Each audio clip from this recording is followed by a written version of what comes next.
அனைத்து இந்திய அண்ணா திராவிட முன்னேற்ற கழக ஆட்சியில் கொண்டு வரப்பட்டு திராவிட முன்னேற்ற கழக ஆட்சியில் நிறுத்தப்பட்ட திட்டங்கள் அனைத்தும் நிறைவேற்றப்படும் என்று ஏற்கனவே தெரிவிச்சிட்டார். மடிக்கணினி திட்டம், இது மாண்புமிகு புரட்சித் தலைவி அம்மா அவர்கள் தமிழகத்தினுடைய முதலமைச்சராக அரியணையில் இருக்கின்ற பொழுது அரசு பள்ளியில் படிக்கின்ற மாணவர்கள், அந்த மாணவர்கள் திறமையானவர்களாக, அறிவுபூர்வமான மாணவர்களாக விஞ்ஞான கல்வி கிடைக்க வேண்டும் என்ற அடிப்படையில் சுமார் 52,36,000 மாணவ மாணவிகளுக்கு விலையில்லா மடிக்கணினி கொடுத்தோம். இந்த அரசு அப்படி நிறுத்திக்கிட்டு அதுக்கு பிறகு 4 ஆண்டு காலம் தொடர்ந்து சட்டமன்றத்தில் நாங்கள் வலியுறுத்தி வந்தோம். எங்களுடைய சட்டமன்ற வலியுறுத்தி வந்தாங்க.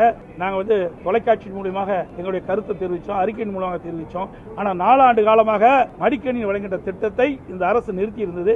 இப்போ இந்த அரசு தோல்வி பயத்தின் காரணமாக, திமுக கட்சி தோல்வி பயத்தின் காரணமாக, அடுத்த ஆண்டு நடைபெற்ற சட்டமன்ற தேர்தலில் தோல்வி விட்டுருமோ என்ற அச்சத்தின் காரணமாக இப்பொழுது 10 லட்சம் கல்லூரி மாணவர்களுக்கு கொடுப்பதாக அறிவிச்சிருக்கிறாங்க. அது கூட முழுசா கொடுக்க முடியாது. ஏன்னா அறிவிச்ச உடனே தயாரித்து கொடுக்கிற அளவுக்கு அந்த நிறுவனம் இல்லை என்றுதான் எனக்கு கிடைத்த தகவல். அது மட்டும் இல்ல, இதை வேண்டுமென்றே திட்டமிட்டு அந்த மாணவருடைய வாக்குகளை பெறுவதற்கு அந்த திட்டத்தை அறிவிச்சிருக்காங்க. உண்மையிலேயே அந்த மாணவர்களுக்கு நல்லது நடக்க வேண்டும், நன்மை நடக்க வேண்டும் இருந்தா கல்லூரி துவங்குவதற்கு முன்பாகவே இதை கொடுத்திருந்தா பயனுள்ளதா இருக்கு. கல்லூரி திறந்த உடனே கடனுடன் வாங்கி அவர்கள் அந்த மாணவர்கள் இன்னைக்கு இந்த லேப்டாப் வாங்கியிருக்கிறாங்க. அப்புறம் 3 ஆண்டு முடிஞ்சு பட்டப்படிப்பு முடிஞ்சு அவர்கள் அந்த பட்டப்படி முடிஞ்சு போகின்ற காலத்துல இப்போ அந்த மடிக்கணினி கொடுக்குறாங்க. அதனால எந்த ஒரு பயனும் மாணவர்களுக்கு